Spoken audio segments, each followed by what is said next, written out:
Salut à tous, aujourd'hui je vous propose de quitter les rues parisiennes pour découvrir une maison entièrement repensée, réaménagée et rénovée par Jérémy de l'agence Mayum Design. On découvre ça tout de suite. Salut Jérémy, Salut Jessica. ça va? Très bien, toi. Alors, qu'est-ce que tu nous fais découvrir aujourd'hui? Alors ici c'est une maison de 220 mètres carrés qu'on a entièrement repensée dans un style campagne, tout en étant contemporain quand même sur l'espace. Dès l'entrée en fait ce qui a été imaginé c'est une porte qui sépare du coup pour apporter vraiment un effet cocon au niveau du salon. On est sur une porte qui a été dessinée entièrement sur mesure, réalisée aussi par nos menuisiers, qui laisse passer la lumière du coup côté de l'entrée.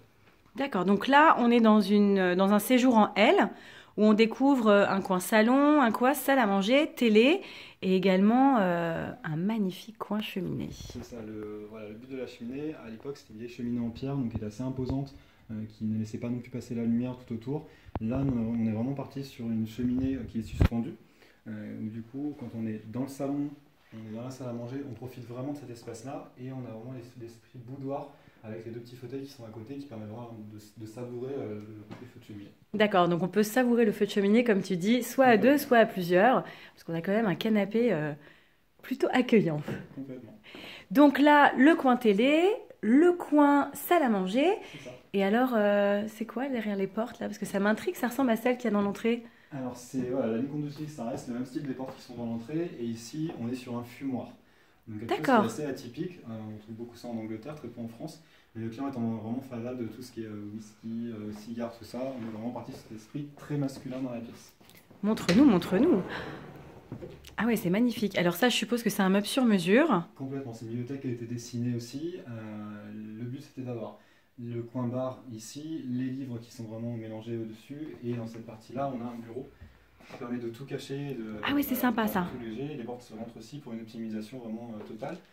Même principe avec l'échelle pour les codes un petit peu aussi de l'ancien, ou une échelle qui a été dessinée aussi, réalisée en acier, voilà, pour apporter ce côté un peu ancien et vintage. D'accord, donc ça fait un petit côté déco et en même temps fonctionnel puisqu'on a exploité ici toute la hauteur sous plafond pour la bibliothèque. Complètement. Il y a quand même des pièces phares. Complètement, comme le Chesterfield par exemple, qui sont des vieux fauteuils en cuir, qui sont très masculins, qu'on peut retrouver dans les pubs, aussi bien à New York comme en Angleterre, qui du coup apportent vraiment cet esprit très masculin et très feutré. Bah écoute, ça marche super bien parce qu'on a vraiment l'impression d'être dans un endroit réservé aux hommes. Donc bravo. Je crois qu'on a à l'étage plusieurs chambres. Qu'est-ce que tu nous proposes de découvrir? On va faire toutes les chambres, on va en voir que quelques-unes.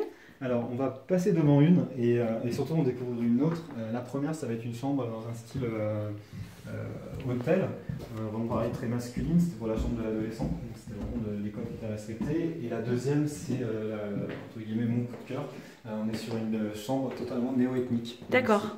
Donc là on passe dans le couloir, je vois que tu l'as complètement exploité aussi. C'est ça, donc le couloir est entièrement exploité avec un dressing pareil réalisé sur mesure, avec des petites poignées en cuir, toujours pour garder ce côté élégant de la maison. Ici en passant on voit du coup la chambre style hôtel.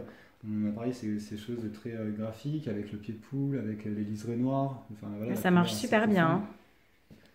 Très bien. Et là, ah ouais, dès l'entrée, ça annonce le décor. C'est ça. On a donc, du coup un immense canapé qui recouvre toute la pièce. Il faut savoir que dans cette pièce, en fait, elle est uniquement éclairée par la lumière du jour par un seul Velux. Donc elle peut vite être sombre. Le parti pris, c'est de se dire, plutôt que d'avoir les murs qui sont sombres, comme on peut souvent retrouver dans le néo-ethnique, moi je suis parti sur le plafond. Voilà, donc ça apporte vraiment un côté cocon, avec une ligne conductrice tout autour. Par contre, on est resté sur du hyper clair au niveau des murs, pour justement éclairer et apporter de la douceur dans la pièce. D'accord, et alors donc là, si tu peux nous donner un petit conseil déco, si on veut se recréer, nous, une chambre ethnique comme ça, les codes c'est quoi? C'est le tapis berbère, comme tu disais? La priorité c'est le tapis berbère, le mélange des matières, c'est hyper important. On va retrouver le canage au niveau de cette partie, par exemple de la suspension. On va retrouver aussi le bois flotté sur la console qui est ici. On peut avoir des touches de béton, on a le rotin aussi qui est hyper important. Le mix and match aussi des coussins, avec le côté bohème, avec pareil sur le berbère, le velours qui peut être aussi une touche rapportée supplémentaire. Et si on veut réchauffer, parce que le bohème peut vite devenir fade entre guillemets, pour apporter du coup un côté plus chaud, on peut donner des notes de jaune. D'accord, ok. Eh bien, écoute, en tout cas, ça marche super bien. Cette maison, c'est vraiment un lieu de vacances par excellence, hein. Que ça soit en bas ou en haut, on voyage. Très belle réalisation. Merci beaucoup, Jérémy. Merci, Sika.